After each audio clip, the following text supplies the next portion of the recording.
Deep in the blackness of space, far away from anyone from Earth could hear it, the call had already begun.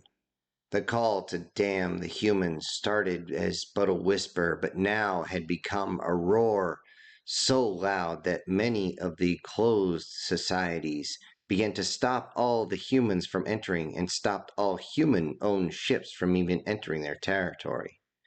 They would force out the humans, but were not really upset of the humans leaving. No, it was the fact that many of the humans left with their mates, their local mates. Because of this, many of those in the closed societies called for excommunications of those that tried to leave with the humans. This scared the population, and they used threats. If they ever spoke positively of humans, they would be ostracized publicly. When young ladies, yes, plural, decided to leave with a particular human male, they were all stopped at the spaceport and they attempted to detain all the females and told the human to leave immediately. He had to go. They would not allow him to stay. However, this was against the human condition. Humans pair bonded very, very strongly, and it pair bonded with all these females, and when they cried for help, his protective instinct kicked in, and this would be the first time that they would see human rage in action. When he reached this point, the eyes changed into something that scared them all down to the core. Along with that, the speed and power shown was well beyond anything that a human should be possible of, but it was still there. It was right there, and none could understand. It moved faster, it struck harder, and in some cases it raised up its adversary and tore them in half. After all this, a human envoy arrived to try and calm the situation. They removed the human, but the human that had caused all the commotion demanded that the females be released. This was only agreed upon if the humans would answer a question. They asked how this human male could keep fighting. Many of his endoskeleton bones had been fractured, some of them sticking all the way out of his epidermis. He had been struck on the cranium several times, strong enough that it seemed as though the endoskeleton that protected his brain had cracked. Much of his blood was all over the spaceport. He shouldn't be alive. They asked how he could have even kept fighting. They were answered something they weren't expecting. Oh, that was probably just adrenaline. Yeah, when that hits in with the adrenaline, you don't feel the pain, and it keeps you in the game, and you end up going to absolute extremes. This frightened them all. They had heard that humans can produce a little bit of adrenaline, but pure adrenaline is a strictly controlled substance. They didn't believe that if humans could produce it naturally, that they could produce enough to get the results that they had seen. Now they truly fear what humans can become, true monsters. They worried that any human high on this particular substance would turn into something that could not be killed. And now they had proof that perhaps humans were even more dangerous than they thought. With other species, royalty and commerce fight over what to do with the humans. The royalty tried to follow with those that scream loudly in the populace. They want the humans gone. They want their employment back. They want everything back to the way it was. The commerce, though, they follow the money. They want the humans to work because that means more in their pockets, more for themselves.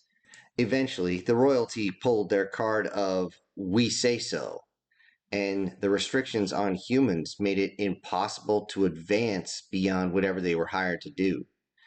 They were removed from positions of any authority, from even assistant manager positions, and of course, this came with a cut in pay. Along with that, they couldn't even keep these positions because certifications had been restricted or out and out removed. Along with that, any human-owned businesses would be immediately transferred over. They would be allowed to try and sell, but the amount that they were being sold was a complete and total ripoff, and everyone knew it. Many humans defied this and wanted to stay in business and found themselves dealing with all sorts of vandalism and looting. But the humans tried to stop them. Well, they didn't exactly try, they did so, but they would end up very quickly at the wrong end of authority figures. As it turns out, those that were in charge of these planets looked at humans stopping a crime like vandalism or looting as the crime itself. And humans were immediately arrested for this and forced into hard labor camps. When many of these conditions finally all came to a head, all humans not in human space were now considered property of the governments of that territory. They were all then concentrated on hostile planets and held there to perform forced labor in some of the worst conditions imaginable. This was also some of the hardest work, and they were not given the correct PPE. They were not given any of the correct equipment to use. No, many of them were forced to make their own tools out of what was there. And of course, this was stated as all for the welfare of the species of the area, whichever species that might be. The humans did try to resist at first, but they were just outnumbered and they had no way to get off the planet. Because of all the conditions, because of the resistance, because of all this, many humans were just covered in injuries and many were constantly dropping like flies.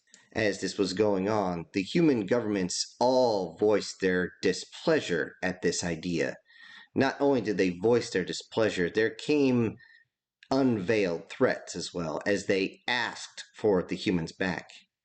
In response, they would usually get some sort of amalgamation of, "We will return them when we believe they have paid for their crimes and paid off their debts." With this, they were always asked what crime and what debt. And then, of course, they would never get a direct answer. Apparently, they had actually learned something from human politicians and human lawyers and never actually answered the question. They just continued on like nothing was wrong. It was nearly a human year before video and images surfaced of humans being forced to work with no protective equipment at all in god-awful conditions. Those where eyes were constantly bleeding red. Some are coughing. God knows what that was. It was yellow, green, red, and all sorts of different colors. Each one looking emaciated as hell, and many of them missing parts. Not a single one was without fresh scars, fresh bruises, and fresh blood dripping down them. Upon seeing this, the human governments demanded the return of their people. All of them. Most species absolutely denied this, but a small amount of the species, two of them in fact, returned all the humans upon this revelation. As the humans were brought back to human space, they were given all the medical care, all the food that they could possibly want. They were also treated to all the wine, women, and song that could possibly fill their minds and fill their bodies along with draining other parts. These two, in particular, bordered human space. The first race to comply was actually a reptilian race that the humans call the slithers. Not because they actually have a tail to slither on, but the way they walk. Stepping kinda strange and wide, and their body sways back and forth as though they're slithering through the air. The other species was mammalian, and the human called these the hounds due to their more canine appearance, even though they do have mostly human features. The other species voiced their issue with these two, which created a true division within all the species. Although what divided up individual species was to find out that the royal families, the sovereigns, or whatever you want to call them, still kept humans around, not only for protection, but for pleasure. When these humans were discovered, those in charge of public relations said that the humans were attempting to reproduce with their species, over and over and over again. This caused an issue within their territory. None of these royals truly apologized, but they would publicly denounce the humans, sometimes beating them or whipping them in public while they were in chains, and then send them to these concentration facilities, claiming humans are nothing more than pets or cattle to be worked to death and then discarded, or in some cases, eaten. After this speech, you could time it 30 hours, almost down to the second, after this speech was given saying how humans are nothing to anyone else except something to be worked like a beast of burden in front of all the Galactic Council. All the concentration facilities on whichever planet they were on went dark. All communication simply stopped all at once. Yet, since there was only one of these facilities in any of the territories, they all thought there was some sort of glitch with whatever was going on. They weren't talking with each other about these different facilities, and eventually each of the species would send a detachment with engineers and try and figure out what the hell was wrong. They first ones didn't find the facility. They found what was left. Buildings had been razed all the way to the ground as though they were trampled by giants. Some areas were still burning in the breeze, and no equipment remained usable in any way, shape, or form. Along with that, they found bodies, or what was left of them, all scattered across the ground.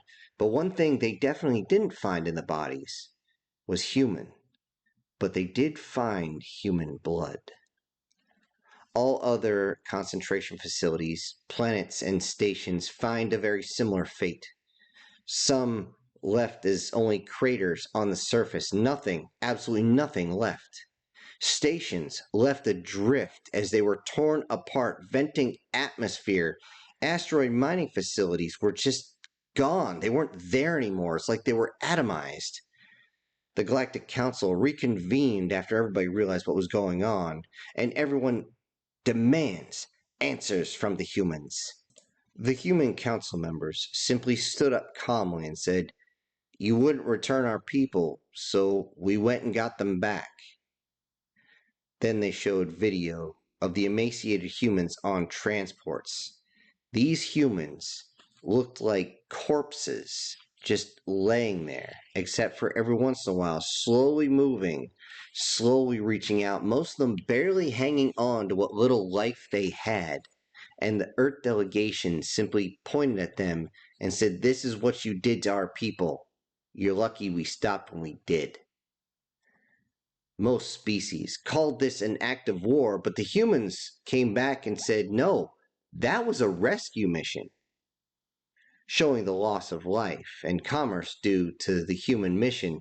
They demanded compensation because most of the ore that was being collected by the humans, well, that's sold for a high price. Very, very high. Why? Because it was difficult to get a hold of. You needed a disposable force to get a hold of it. They all claimed that because of this, the humans owed them for the destruction of their facilities, owed them for destroying what their workforce was supposed to be, even though it was clear that they were just guards, not actually helping out, owed them for the destruction of equipment, sometimes even ships, but the humans still standing were simply defiant.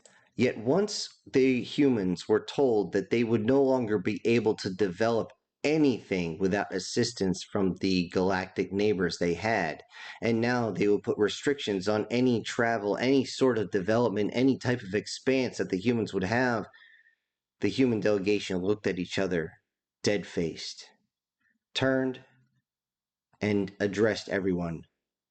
"We will continue to develop and expand if necessary. We attempted to do so through trade and employment.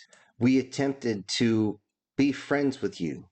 And when we offered you friendship, you spat in our face. In doing so, you deny us access to anything beyond our sector, and then you have the gall to enslave our people.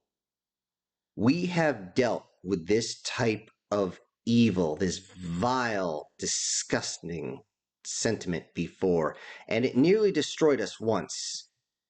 Never again. We still intend to continue commerce with a few species. This will make them and us stronger. For the rest of you, you can piss right the hell off. With that, the humans simply pick up their bags and leave. Everyone was absolutely stunned at the straight defiance that they had just witnessed. They were so absolutely put back that no one spoke, even after the humans exited, until a few moments later, an avian council member squawked, letting everyone know that they were about to speak. We have seen the defiance of our ways, how they corrupt our societies, our young, our economics and economies. We cannot sit idly by as they build up themselves to be a threat, so that we must damn them even further. All the species began to chant and cheer, knowing what he was about to say. We must damn them all to earth. Hello, everybody. This is Syntax. Thank you so much for joining me on today's chapter. Before I go, I need to send out a big old thank you to one of my supporters. You know him, you love him. It is the SS Demon. Thank you so much for supporting the channel. Everybody else, I'll see you on the next one. This is Syntax, ejecting.